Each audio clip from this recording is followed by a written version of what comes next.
Kita ke informasi lain, pemirsa, evakuasi JPO yang rusak akibat dihantam truk pengangkut alat berat di Jalan Raya Tendean, Jakarta Selatan terus dikebut. Ya, pemirsa, proses evakuasi dan pembongkaran jembatan penyeberangan orang atau JPO yang rusak akibat dihantam truk pengangkut alat berat di Jalan Raya Tendean, Jakarta Selatan dilakukan sejak Selasa siang. Petugas gabungan dari Dinas Bina Marga dan Perhubungan berjibaku merampungkan pembongkaran JPO. Proses evakuasi ditargetkan selesai agar aktivitas lalu lintas dapat kembali normal. Sementara petugas kepolisian disebar di sejumlah lokasi untuk mengurai kemacetan.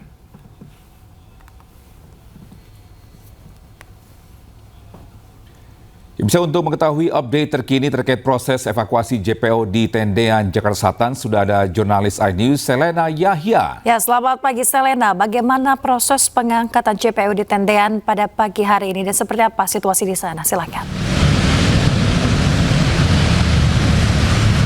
Ya, Togi dan juga Yasmin, dapat kami informasikan bahwa arus lalu lintas pada pagi hari ini memang terpantau normal dan juga kondusif, mengingat pada Selasa dini hari kemarin telah terjadi tabrakan truk pengangkut dari eksavator yang menabrak JPO, dan untuk ke hari ini memang sudah terpantau proses evakuasi dan juga pembongkaran JPO ini sudah selesai dilakukan. Petugas gabungan dari Dinas Perhubungan kemudian Dinas Bina Marga telah melakukan evakuasi sejak Selasa siang kemarin. Dan setelah kemarin sempat terjadi beberapa titik kemacetan seperti di Jalan Suryo, kemudian Jalan Senopati hingga Jalan Walter Monginsidi. Kemacetan terjadi ini dikarenakan akses menuju Jalan Mampang perapatan ditutup. Dan untuk hari ini, Yasmin dan juga Togi, untuk situasi lalu lintas memang terpantau aman dan juga kondusif. Dari arah Blok M menuju Blok M terpantau lancar, kemudian juga sebaliknya ke arah Pancoran juga terlihat lancar dilalui oleh pengendara roda 2 dan juga roda 4. Meskipun jalur sudah dibuka secara fungsional begitu, kepada para pengendara tetap dihimbau untuk selalu berhati-hati dan juga waspada dikarenakan masih banyak puing-puing yang berada di sekitaran JPO Tendean pada pagi hari ini. Demikian Yasmin dan juga Togi, kembali ke Anda di studio. Ya, baik, terima kasih rekan Selena Yahya melaporkan langsung dari Tendean, Jakarta Selatan. Selamat bertugas kembali. Bisa berkas perkara lengkap, Yakut Khalil siap buka-bukaan di sidang korupsi kuota haji. Informasi lengkapnya usai jeda berikut, tetaplah bersama kami.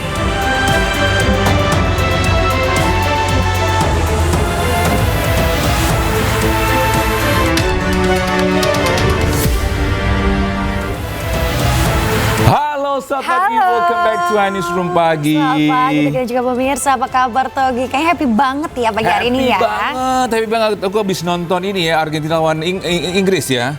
Oh bukan ya. Spanyol lawan Prancis. Oh nggak tahu, tapi memang jagoannya itu Spanyol ya. Bener, kemarin kan kita bilang solid untuk Spanyol ya. Menang akhirnya. Untuk Spanyol, ternyata menang. Bener. Nah, tapi kita saksikan juga besok gimana ya. Apakah Argentina yang nantinya akan melawan Spanyol di final, benar, ataukah The Three Lions Inggris? Nanti kita lihat. Kamu menyuruhkan siapa nih? Three Lions atau Argentina? Di belakang layar aja ya. Baik, kita sapa dulu bisa gimana kabarnya pagi hari ini. Senang sekali, saya Togi Sinaga. Dan saya Yasmin Tania, pemirsa, menemani Anda pada pagi hari ini. Kami akan membahas berita utama secara mendalam, komprehensif, dan tentunya eksklusif. Sebagai pembuka Newsroom pagi kali ini, kami memiliki informasi terkait dengan seorang pemuda yang diduga dalam kondisi mabuk menabrak sepeda motor yang terparkir di kawasan Taman Gajah Dharma Wangsa, Jakarta. Ya, saat tas pelaku ini diperiksa, petugas menemukan 2 senjata tajam dan 1 paket yang diduga narkotika jenis sabu.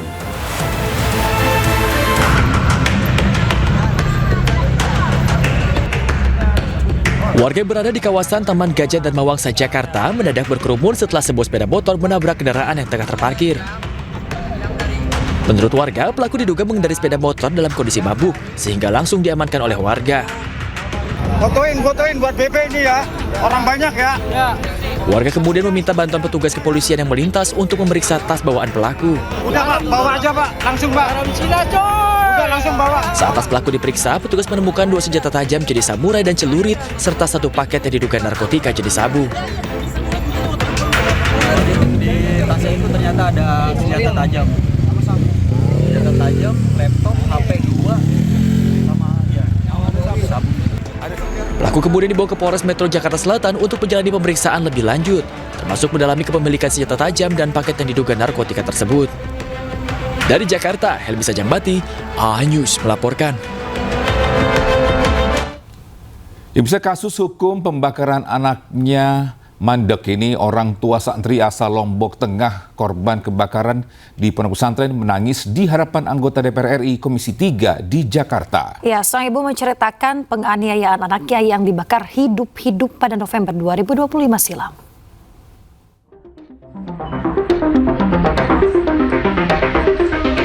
Bulan November lalu, sebuah pesantren di Lombok Tengah gempar karena adanya kasus pembakaran 3 santri. Naas, 1 dari 3 santri meninggal dunia telah menderita luka bakar sebesar 80%. Orang tua korban yang melaporkan ke polisi menilai kasusnya tidak berkembang, sehingga bertolak ke Jakarta untuk bertemu dengan anggota DPR RI. Selasa siang, orang tua korban akhirnya melakukan rapat dengar pendapat atau RDP dengan Komisi 3 DPR RI. Biarkan kasus kematian anak saya, Sahril Sobirin, menguap dan dilupakan hanya kami orang miskin yang tidak punya uang dan kekuasaan.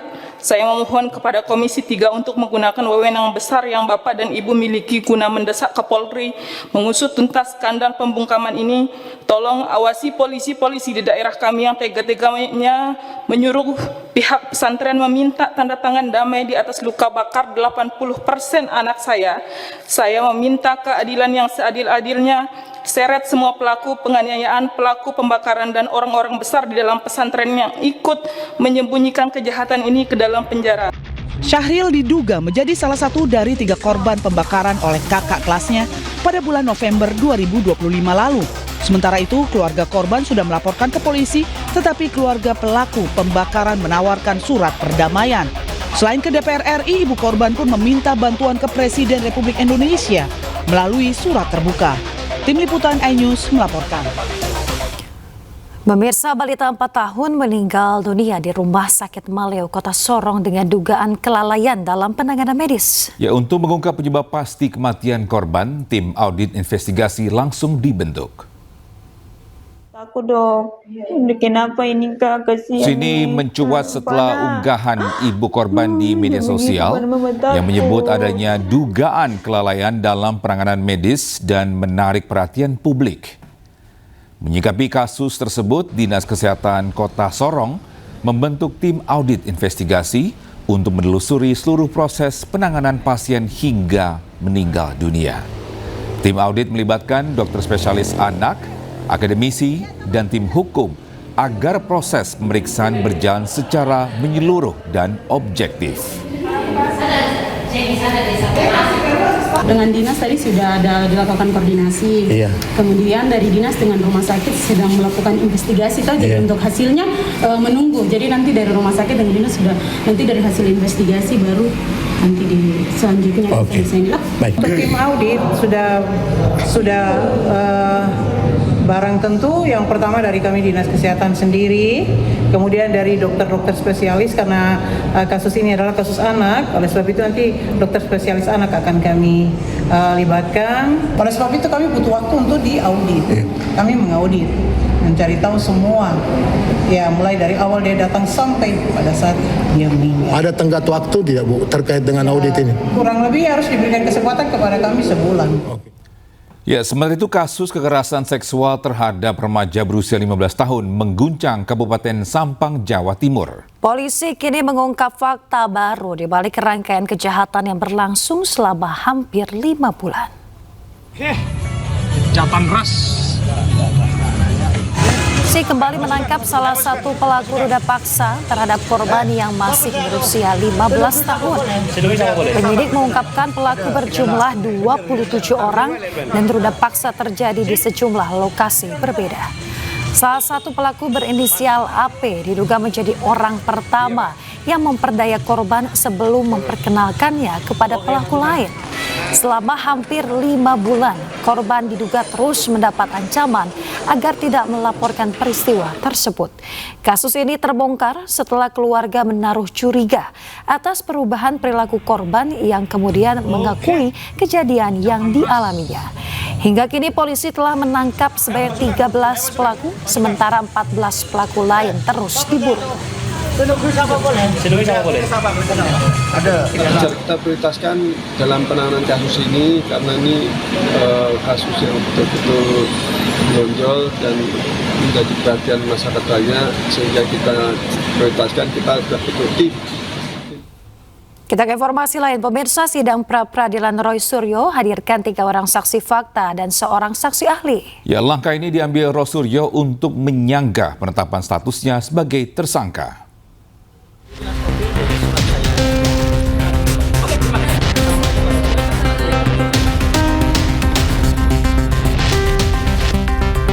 Sidang pra-peradilan kedua Roy Suryo memasuki agenda pembuktian Selasa siang.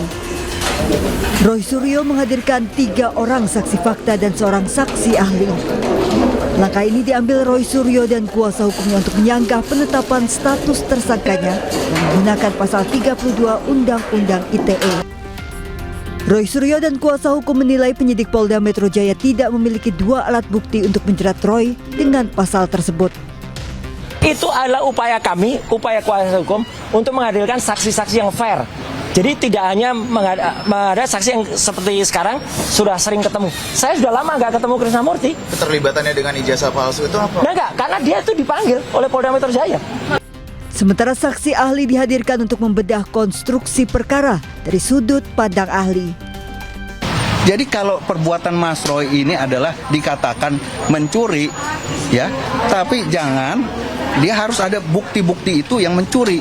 Jangan dia buktinya cuma mencemarkan nama baik, ya kan? Atau dikenakan pasal pembunuhan, bukti-buktinya tidak ada yang melihat dia membunuh. Tidak ada bukti-bukti, misalnya pisau, parang dan sebagainya, itu yang saya jelaskan.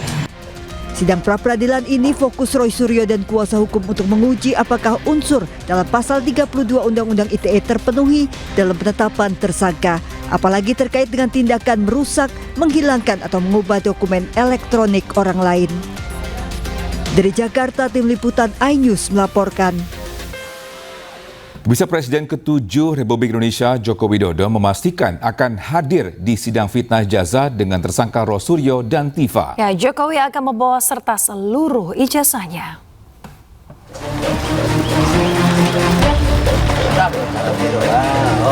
Kuasa hukum Joko Widodo Yakub Hasibuan mendatangi kediaman Jokowi di Sumber, Solo, Jawa Tengah untuk berdiskusi mengenai perkembangan kasus fitnah ijazah. Yakub mengungkap kepastian Presiden ke-7 Joko Widodo akan hadir langsung di sidang. Jokowi akan hadir di sidang di tahap pembuktian pencemaran nama baik dengan tersangka Roy Suryo dan Dr. Tifa. Jokowi juga memastikan akan membawa serta seluruh ijazahnya. Jadi kita update kira-kira timeline seperti apa, persiapan untuk Pak Jokowi kan ingin hadir nanti di persidangan untuk membawa ijazah-ijazah dari SD, SMP, dan ijazah yang sudah disita SMA dan UGM. Jadi hanya sharing-sharing, update-update perkembangan, dan tentunya sampai hari ini Pak Jokowi juga masih firm bahwa beliau akan hadir di persidangan. Meskipun sudah memastikan hadir, namun waktu pasti akan bergantung pada pengaturan dari Majelis Hakim dan Penuntut Umum. Dari Solo, Jawa Tengah, Septiantoro, iNews melaporkan. Kita ke informasi lain, pemirsa, evakuasi JPO yang rusak akibat dihantam truk pengangkut alat berat di Jalan Raya Tendean, Jakarta Selatan terus dikebut.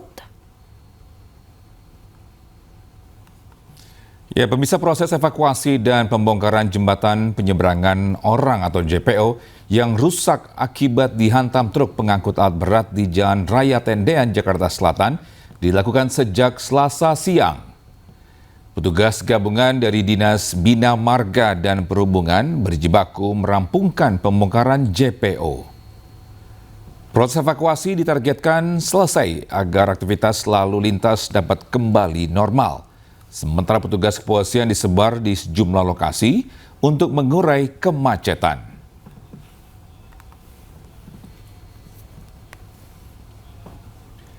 Bisa untuk mengetahui update terkini terkait proses evakuasi JPO di Tendean, Jakarta Selatan, sudah ada jurnalis iNews Selena Yahya. Ya, selamat pagi Selena. Bagaimana proses pengangkatan JPO di Tendean pada pagi hari ini dan seperti apa situasi di sana? Silakan.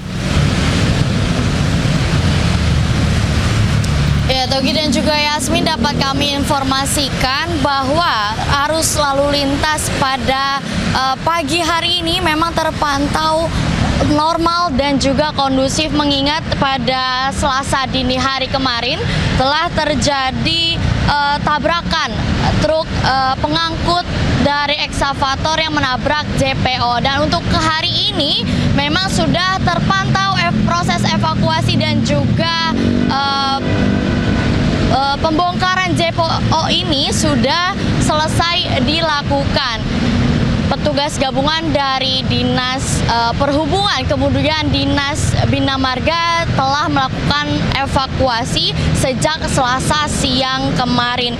Dan setelah kemarin sempat terjadi beberapa titik kemacetan seperti di Jalan Suryo, kemudian Jalan Senopati hingga Jalan Walter Monginsidi. Kemacetan terjadi ini dikarenakan akses menuju Jalan Mampang perapatan ditutup. Dan untuk hari ini, Yasmin dan juga Togi, untuk situasi lalu lintas memang terpantau aman dan juga kondusif. Dari arah Blok M menuju Blok M terpantau lancar, kemudian juga sebaliknya ke arah Pancoran juga terlihat lancar dilalui oleh pengendara roda 2 dan juga roda 4. Meskipun jalur sudah dibuka secara fungsional begitu, kepada para pengendara tetap dihimbau untuk selalu berhati-hati dan juga waspada, dikarenakan masih banyak puing-puing yang berada di sekitaran JPO Tendean pada pagi hari ini. Demikian Yasmin dan juga Togi, kembali ke Anda di studio. Ya, baik, terima kasih rekan Selena Yahya melaporkan langsung dari Tendean, Jakarta Selatan. Selamat bertugas kembali.